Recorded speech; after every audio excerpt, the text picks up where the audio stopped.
It was an ordinary Wednesday afternoon at Riverside Heights High. Mr. Carson was halfway through a history lecture, his voice a steady drone, when the first pop echoed in the distance. I barely noticed it at first, mistaking it for a car backfiring or some kind of construction noise. Then came another pop, louder, sharper. Mr. Carson paused mid-sentence, his brow furrowing. My classmates exchanged confused glances. It wasn't until the third pop that the room grew tense. Before anyone could say a word, the school's PA system crackled. "Attention staff and students, this is a lockdown. This is not a drill. Please follow lockdown procedures immediately." The atmosphere shifted in an instant.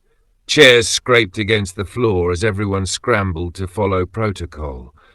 Mr. Carson's usual calm demeanor vanished.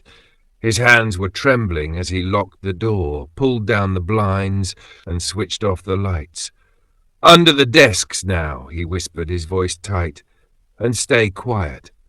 We crouched in the shadows, the room suddenly feeling suffocatingly small. Emily, sitting next to me, was biting her nails, her eyes already glistening with tears. Across the room, Jake, the class clown, sat stiff and pale, a stark contrast to his usual cocky grin.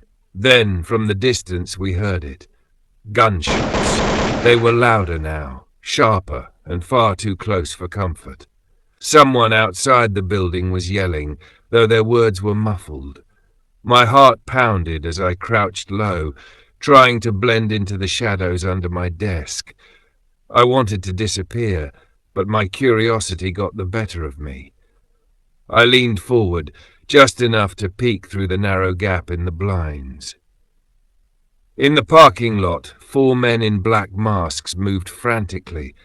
One was holding a rifle, barking orders, while another smashed the window of a car with the butt of his gun.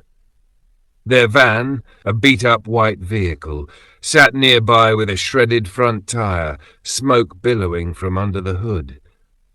It didn't take long to piece it together. These were bank robbers, and their getaway vehicle was useless. I felt my stomach twist. They weren't just outside the school, they were looking for a new car. And they were desperate. Suddenly, one of the men, tall and broad-shouldered, turned toward the building. My breath caught in my throat as his masked face seemed to zero in on the window. I ducked down, pressing my back against the wall. Seconds passed and I couldn't resist. I peeked again. The tall man was standing directly in front of our classroom now, his gaze fixed on the slight gap in the blinds. I froze. He tilted his head slowly, as if he knew someone was watching him. Then he raised his empty hands, forming them into the shape of a gun.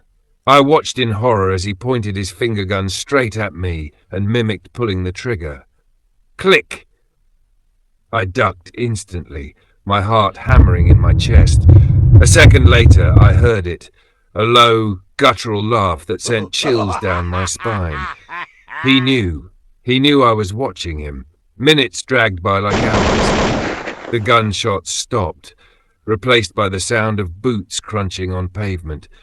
Then came the faint creak of the school's front doors. They were inside. The heavy thud of their footsteps echoed down the hallway, growing louder with every step. Emily clutched her knees, her face buried in them as silent sobs shook her body. Jake looked like he might bolt any second, his leg bouncing uncontrollably. The footsteps paused outside our door. The doorknob rattled once, then again, as if someone was testing it. I held my breath, my palms clammy against the cold tile floor. Mr. Carson motioned for us to stay silent, his face pale but resolute. After what felt like an eternity, the footsteps moved on. We exhaled as one, but the fear lingered.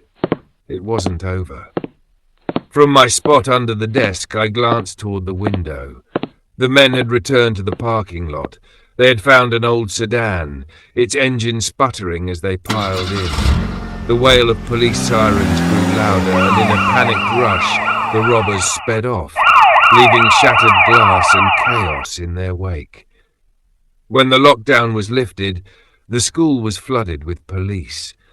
The parking lot was a mess, broken windows, abandoned backpacks, and deep tire marks. But it was the scrap of paper they found near the window that chilled me to my core.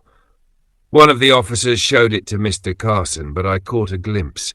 Scrawled in messy black ink were 3 simple words: I saw you. That night I couldn't sleep. Every time I closed my eyes, I saw the masked man staring at me, his hands forming that imaginary gun, his mocking laughter echoing in my head. The robbers were never caught. And sometimes late at night, I wonder if they'll come back. I wonder if he still remembers me. And worse, if he's watching me now.